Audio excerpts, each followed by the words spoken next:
La pregunta es, entonces, ¿qué está pasando? ¿Cuál es la causa del cáncer? ¿Realmente lo puedo evitar? Y aquí surgen tres preguntas importantísimas en la vida de las personas. Número uno, ¿qué es lo que soy? ¿Quién soy y de dónde vengo? ¿Por qué hacemos esta pregunta?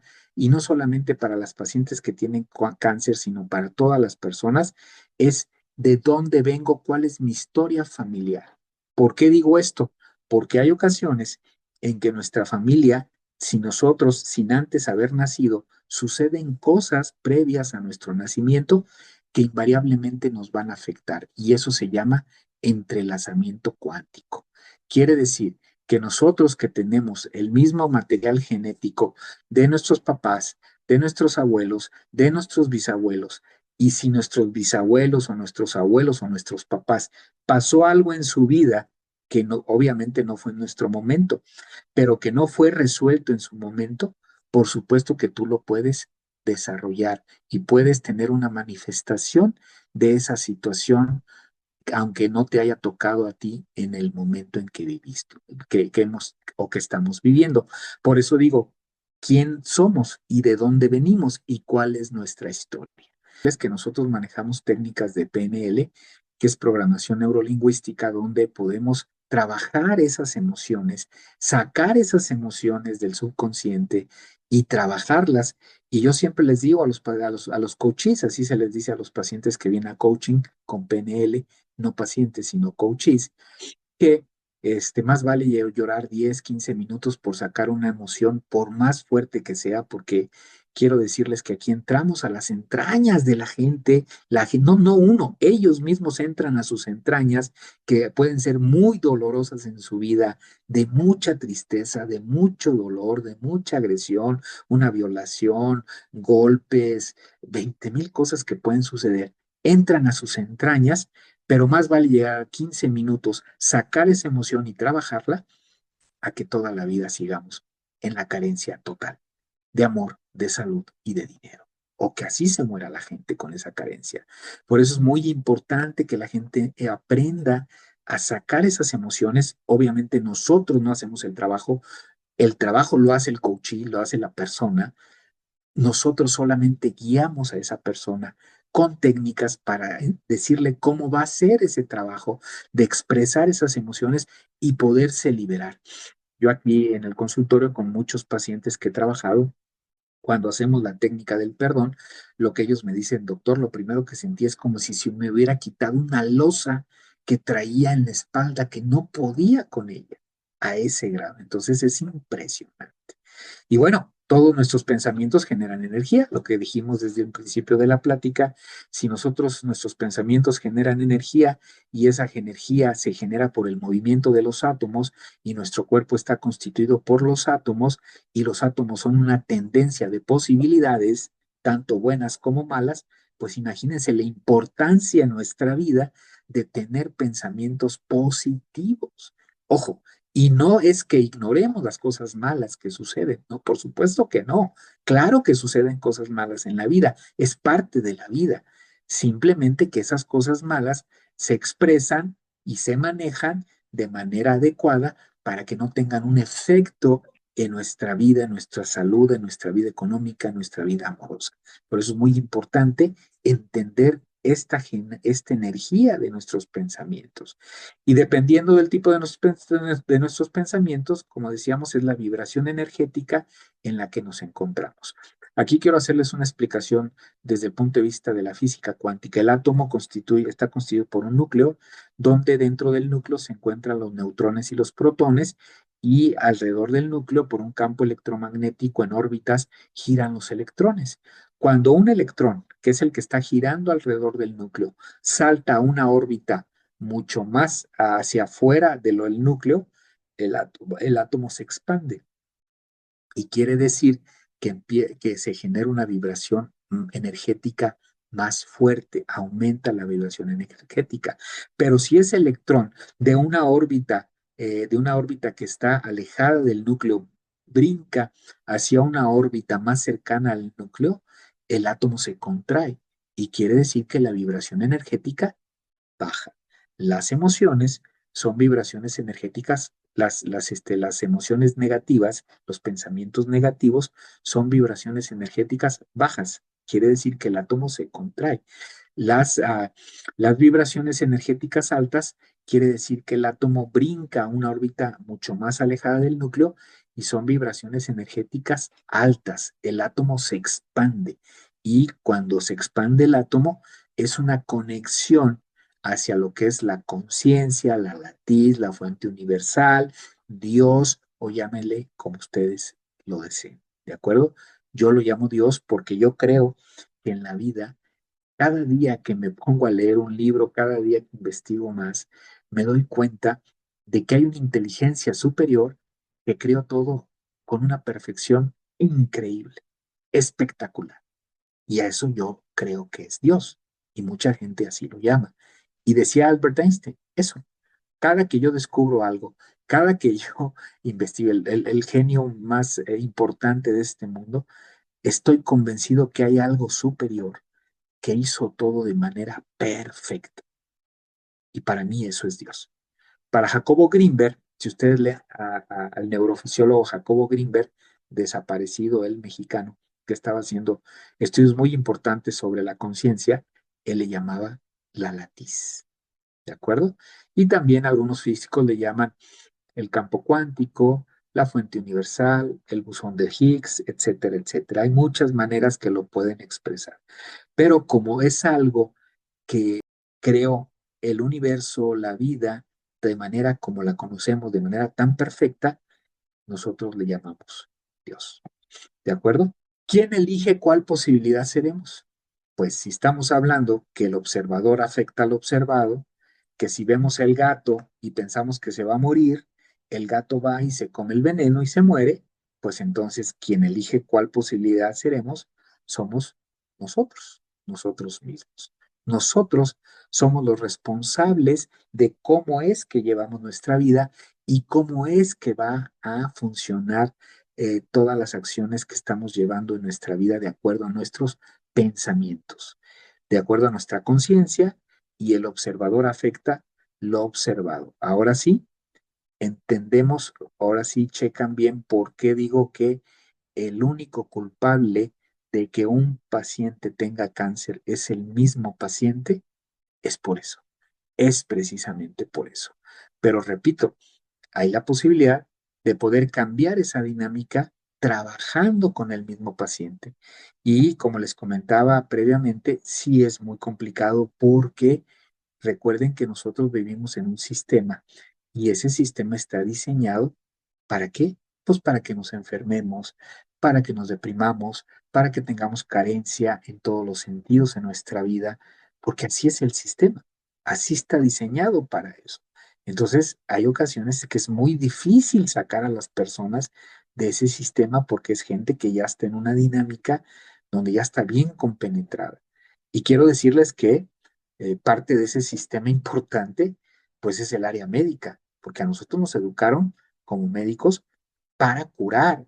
Si a mí me llega un paciente, lo que yo sé hacer desde mi preparación médica, me llega con diarreas para darle para la diarrea. Me llega con un dolor es para darle por un dolor. Pero, y la pregunta de por qué causa o cuál es la causa de ese síntoma, muchas veces no nos la hacemos. Muchas veces ni siquiera lo sabemos. Ni siquiera lo investigamos como médicos. Pero recuerden que el 85% de las enfermedades, y no lo digo yo, lo dice la Organización Mundial de la Salud, el 85% de las enfermedades son enfermedades emocionales. ¿Y qué estamos hablando de aquí? Emociones. Entonces, y el 15% son infecciones, virus, bacterias, hongos, parásitos. Pero nosotros como médicos tratamos el síntoma. A ver, tiene un tumor, quítaselo, opéralo y punto. Pero la pregunta es, ¿por qué le salió el tumor? ¿Me explicó? ¿Cuál es la motivo? ¿Cuál es la razón? Y si la OMS dice que el 85% son causas emocionales, ¿qué emoción tuvo el paciente? ¿Qué emoción tuvo la persona para haber desarrollado un tumor? Eso no lo manejamos, eso no lo tratamos. Entonces es ahí el meollo del asunto en la cuestión de la medicina. Y bueno, se los está diciendo un médico que tengo más de 30 años de experiencia operando personas y ahí nos hemos dado cuenta de que el 95% de nuestros pacientes, todos tienen una emoción de coraje y de ira en el desarrollo de un cáncer.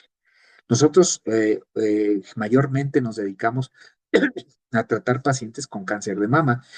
Todas, el 95% de nuestras pacientes son pacientes que tienen una emoción que generalmente es la ira y el coraje atorada. Es increíble. Porque de repente cuando estamos con la paciente y empezamos a investigar su situación, qué viviste, qué te pasó, qué sucedió en tu vida, hay un sinnúmero de historias increíbles donde el denominador común es esa emoción de coraje y de ira, no manejado, no tratado y que finalmente desencadenó en el desarrollo de un cáncer. ¿Ok? Entonces decíamos que eso es parte de eh, mejorar nuestro entorno es nuestra conciencia, el observador afecta al observado, acuérdense del gato, y que nosotros mismos vamos a decidir qué tipo de vida es la que nosotros deseamos y queremos. Y la pregunta es, decíamos, ¿qué puedo hacer si ya tenemos el diagnóstico de cáncer? Bueno, pues yo les recomiendo que si busquen una persona capacitada en coaching con PNL, nosotros tenemos esa preparación para poder expresar y manejar esas emociones atoradas y por supuesto no estamos en contra ni mucho menos de los tratamientos oncológicos como es la quimioterapia, la radioterapia o en su defecto la cirugía. La cirugía es precisamente el pilar del tratamiento oncológico. Cuando hay un tumor, pues lo ideal es extirparlo, quitarlo, operarlo, pero también trabajar la cuestión emocional. Fíjense que dentro de la experiencia que nosotros tenemos es que cuando tenemos un paciente con más coraje en su vida, es cuando más agresivo es el cáncer. Cuanto más ira, cuando más coraje le da, es cuando se manifiesta de una manera mucho más agresiva. Y esto tiene una explicación científica. Por supuesto, cuando más coraje hay, mayor secreción de cortisol y inhibición mucho mayor de las células NK natural killer para poder contrarrestar el tumor. ¿Ok? Y aquí podemos nosotros hablar también de lo que es la curación cuántica. La curación cuántica y tomando en cuenta los siguientes puntos de que los pensamientos son una fuente inagotable de energía, es una energía constante. Miren, aquí hay muchas situaciones que han sucedido en la realidad, como por ejemplo la experiencia de Pachita en la Ciudad de México, que era una curandera que curaba pacientes desde el punto de vista cuántico. Investiguen sobre Pachita, es increíble. Jacobo Greenberg tuvo la oportunidad de estar con ella y él vio cosas increíbles que lo dejaron, ahora sí como decimos aquí los chavos de A6, bueno, yo no tan chavo, ¿verdad? Pero que vio que hacía cosas impresionantes. Investiguen sobre Pachita y se van a dar cuenta de la capacidad que puede tener nuestra mente y nuestros pensamientos en la salud y en muchas otras cosas. ¿Por qué? Porque los pensamientos son fuente inagotable precisamente de energía. Y la calidad de tu vida está determinada por la calidad de tus pensamientos, lo que venimos diciendo desde el inicio de la plática. Y la calidad de tus pensamientos está determinada por la calidad de tu conciencia, ¿de acuerdo? Recuerden algo también muy importante. Nuestra mente humana, el 95% es la mente consciente, que es la mente con la que nos desarrollamos, con la que platicamos, con la que interactuamos, con la que llevamos a cabo todos los aspectos de nuestra vida física. El 95%, perdón, es inconsciente, perdón. El 5% es consciente. Una disculpa.